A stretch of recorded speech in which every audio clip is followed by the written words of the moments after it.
Assalamualaikum warahmatullahi wabarakatuh.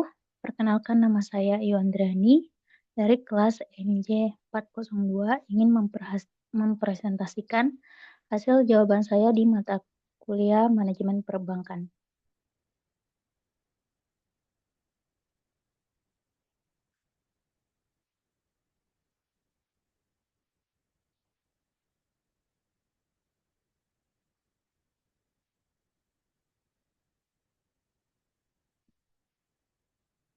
Baik, pertama, di era pasca pandemi, perbankan Indonesia semakin agresif melakukan digitalisasi layanan mulai dari mobile banking, pinjaman online, QRIS, hingga chatbot berbasis AI. Namun tidak semua daerah atau kelompok masyarakat maupun individu siap dengan perubahan ini. Sebagai mahasiswa manajemen perbankan, saya diminta untuk mengamati langsung atau mewawancari minimal satu pengguna layanan perbankan, nasabah, pegawai bank, atau pelaku UMKM. Dapat juga keluarga sendiri yang menjadi nasabah perbankan untuk memahami satu, bagaimana mereka memanfaatkan layanan perbankan digital, dua, apakah tantangan yang mereka hadapi, tiga, bagaimana perbankan harus merespon untuk tetap relevan, inklusif, dan kompetitif. Baik, saya sudah mewawancarai satu orang teman kerja saya, dan hasilnya ini adalah bagaimana mereka memanfaatkan layanan perbankan digital. Pertama, mobile banking, memudahkan untuk transaksi harian, pembayaran tagihan, transfer dana, dan investasi. Dua, pinjaman online. Pinjaman online juga menjadi pilihan yang populer, terutama untuk kebutuhan konsumtif, apalagi di era pandemi ya. Kemarin tuh orang melakukan peminjaman online itu cukup banyak, dan itu sangat membantu ya, karena banyak karyawan yang dapat PHK di era pandemi. Terus pembayaran menggunakan QRIS, digunakan secara luas untuk pembayaran di market. Apalagi sekarang itu banyak eh, toko atau kafe, warkop ya atau kafe itu menggunakan pembayaran QRIS, lebih memudahkan kita untuk membayar, nggak perlu pakai cash lagi. Terus chatbot berbasis AI dimanfaatkan untuk mendapatkan informasi dan bantuan layanan pelanggan. Ya, ini bermanfaat sih, soalnya kan apalagi sekarang AI itu memudahkan kita untuk bertanya ya. Terus apa tantangan yang mereka hadapi?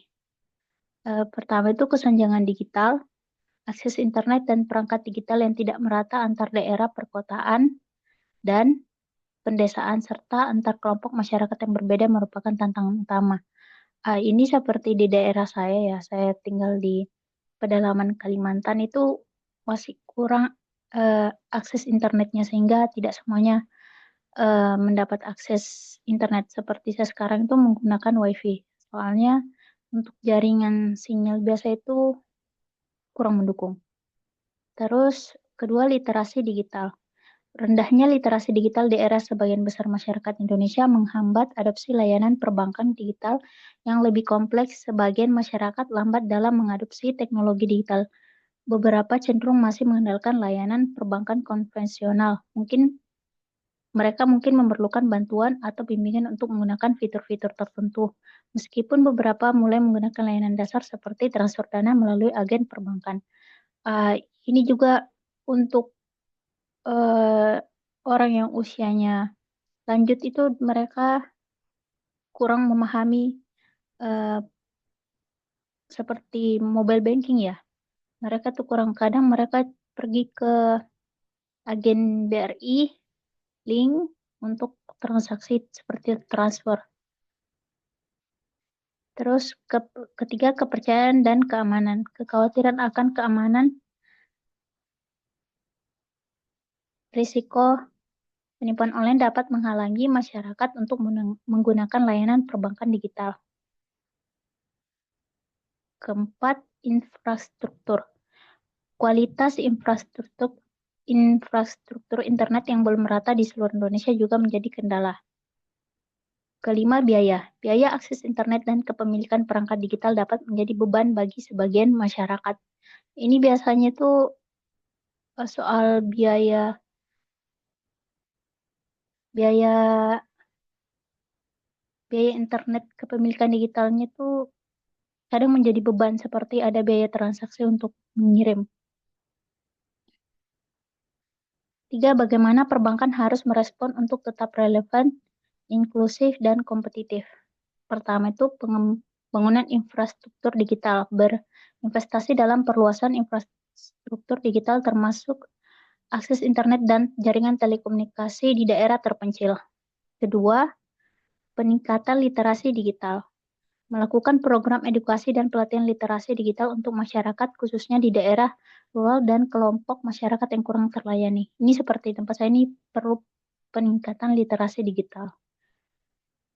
Tiga, pengembangan layanan dan ramah pengguna. Membuat antarmuka layanan perbankan digital yang sederhana, intuitif, dan mudah dipahami oleh kalangan. Terjemahan dalam berbagai bahasa daerah juga penting.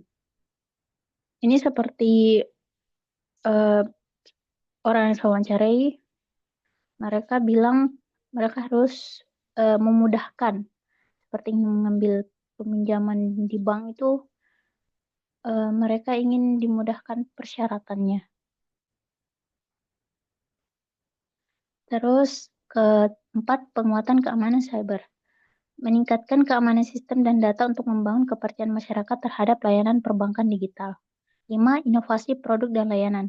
Mengembangkan produk dan layanan perbankan digital yang sesuai dengan kebutuhan karakteristik berbagai segmen masyarakat. Ini termasuk layanan yang disesuaikan dengan tingkat literasi digital yang berbeda. 6. Kolaborasi dengan mitra. Bekerja sama dengan berbagai pihak seperti pemerintah, lembaga pendidikan, dan organisasi masyarakat untuk memperluas jangkauan layanan perbankan digital dan meningkatkan literasi digital. 7. Pemantauan dan evaluasi.